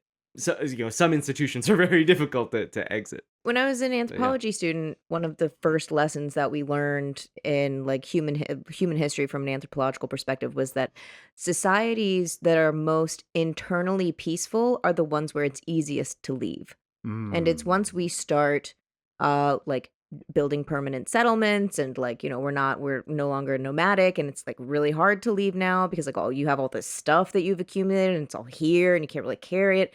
That's when you start requiring more stringent and centralized laws, because people get a little riled up when they can't leave. Whereas like beforehand, if you really didn't like something, you just go find another place. Yeah, I do think it's true that the Industrial Revolution has and its consequences have been a disaster for the human race. Yeah, I think that's absolutely true. I think it's really agriculture, honestly. That's where it all started. If we could just roll back the clock. Do Kaczynski one better. I think it was just not the clock. Industrial Revolution. Yeah. Yeah. No clocks. Yeah, Just go by the sun. It would have worked out fine. Yeah. Stupid monks. But yeah, there's layers to it. Like, we can't leave spaceship Earth, but we can go to a different community where people have different local rules around how late you're allowed to make noise or something. If that's the, I think there's places which it applies and places which it doesn't, for sure. Yeah, it's challenging, but I think on that, you ideally do want to have a society, when you're thinking of the entirety of the planet Earth, it's not going to be a homogenous political exercise. No matter what we do, planet Earth is not going to be a politically homogenous place. We can hope to try to seed the preconditions, the sort of like charter rules of how people can interrelate to each other with different modes of organizing. And we can try to like create the conditions of a great peace amongst all these different groups, and all these, ideally, I think, different types of library society that have variety within them, within sort of my utopian imaginary here. But I think, at the end of the day, the homogenization and the totality of any individual thing, I think, does create types of tension that can be better mediated through, say, like voice and exit within a confederation, where you can, at the end of the day, I'm not leaving this pod of neighbors because we disagree ultimately about everything. I'm leaving because we disagree about the trash schedule or something like that. And I'm going to try to find a place where what I want to see is better reflected, but according to sort of the same principles at the end of the day. Like, you can't cohabitate with someone peacefully who's going to destroy the planet. Yeah, I have to go find the murder society. I'm going to go live with those guys because I want to live in a community that normalizes murder. If you throw trash out on a Wednesday, go fuck yourself. But yeah, I mean, like, eco-socialism is cool for some people, but I'm on the eco side train, and I need a home base for that. It's on the moon. Yeah, perfect. I see this as sort of maybe the second insight of library socialism as a whole, which is that like through differences coming together, there can be new types of strength, and that like a variety of different tactics for political change, or even a variety of different ways of organizing libraries, having that sort of evolutionary space of splitting and difference and complementarities and contradictions being worked out, like that is a generative process that itself, very similar to how all the different books in the library provide a more cohesive experience, a whole that's bigger than the sum of its parts. All the different ways of experiments in organization, or experiments in structuring society can also mutually reinforce each other's strength. And like this is a little bit less material than I'd say the first insight of library socialism. But I think it's just a way of thinking about holistic systems and thinking non-hierarchically, is how things that are different come together, like a commons, or even things that we would typically call a hierarchy or think of as a hierarchy, are actually more better understood as like different things coming together to create a whole that's more than the sum of its parts. And that's happening Like a around us web. all the time. Yeah, exactly. But then even a web has sort of like a central point. It's made by a spider. I imagine a hypercube web, like Indra's web, where at every node there's a little bead of water that's reflecting back the entirety of the 4-dimensional time web system. Absolutely. Exactly. I'm not gonna do it. I exit that. Well, speaking of exit, That is probably a good place to end it, I think, right? Yeah, thank you so much, Sean and Aaron, for joining us today and letting us do this crossover episode with you. Oh, it was our pleasure. This has been great conversation. super fun. Yeah, Yeah. this is probably the headiest Ironweeds that we've done in quite some time, I think. Because Yeah. usually we're just like cracking jokes about Joe Biden and stuff, but this was actually talking about building the future that works for all of us, and it was wonderful. and talking about the news. It's Yeah. important. A little bit. Did we talk about the news? No, I'm saying that's what we usually do. Yeah, Yeah. but we don't talk about important stuff, really. So thanks so much to both of you. Oh yeah, thanks for reaching out and setting up the conversation. I haven't talked about this in a while on a show, so I had some things built up. I was like, oh yeah, I got to get these out. I was really excited. Yeah, I'm also Library Socialism. I feel like is something that always really interesting stuff comes out in groups with different people's sort of perspectives on how it connects. So yeah, I think this was a really really nourishing conversation. I feel intellectually stimulated to think more about how to like redesign society and the steps to get there. Oh, but I want to say one little thing. You mentioned being Sweetie Pie failing in the end. Well, everything except for being Sweetie Pie seems to fail in the end too. So we're fucked. Yeah. I actually want to point out that like I think being Sweetie Pie is the way, and I agree with you. I guess like the issue is that like there's always that lowest common denominator of problem solving, that violence, that we're always trying to operate above. And I'm with you 100% of the way. But hey, if someone is going to kill you, yeah, stand up for yourself. Yeah. Yeah. What does Malcolm X say? Somebody's going to lay a hand on you, take him off this earth. Yeah, no, he said he's like, almost get it. It's like, be kind, be polite, obey the law. But if someone lays their hand on you, send them to the cemetery. Yeah. Excellent advice. Where we're all headed. Yeah. I mean, you're right. It's not changing anything except for timing. And what is time? Whoa. It's It's a construct, really. violence, really. Killing someone is the lesser violence of time. Yeah, we all get returned to the library of the earth in the end. Yes, Yeah. exactly. All right. Well, thanks again, Wrong Boys. Everybody go check out Srsly Wrong, and yeah, check out Ironweeds while you're at Like it. weeds, Ironweeds it's as fine. well. Yeah. Did you say like weeds? And like weeds, check out Ironweeds. I Oh, like weeds. us? No, never. No. And also the other podcast about the Pinkertons and stuff. Also. Oh yeah, Reaction. Reaction. Yeah, everybody really should look at Reaction. It's a good idea. The most slept on leftist podcast with extremely high production value, in my opinion, on the internet. Thank you very much. Guess I should say it's about reactionaries, and it's like kind of a history podcast about right-wing reactionaries. So In the style of like, who is John Galt? Who is Smedley Darlington Butler? oh, you're gonna Smedley. find out. Yeah, Yeah. it's a great. You That's a need great to know series. who Smedley Darlington Butler is. You caught my attention. It's important. Who is this darling? Yeah. And what was he put up? Who set him up to do? Whose great grandfather set him up to do what? Next time on Seriously Weeds, Maoist Elizabeth Warren and Elon Musk's head in the jar say their vows to one another as they are joined in holy matrimony. Ladies and gentlemen, we're gathered here today to bear witness to the joining of these two souls, Maoist Elizabeth Warren and the disembodied head in a jar of Elon Musk. They have prepared vows to say in front of all of you. Take it away. Elon, when I first told my mommy that I was marrying a head in a jar, but that he was also very rich and had a space company and made electric tanks, she said, I sometimes wonder about your judgment, Liz. But you know what? They were wrong, because here we are today, and I'm just so happy to be marrying the most handsome head in a jar that I have ever seen in my life. Liz, when I look at the headlights of the new model Tesla before it explodes, it is almost like looking into your soul because it is so bright. Your eyes are almost as beautiful as the emeralds in my family mine. I want you to know that I will always love you, and I don't need a blockchain for our marriage because our marriage is a trustful technology, not a trustless one.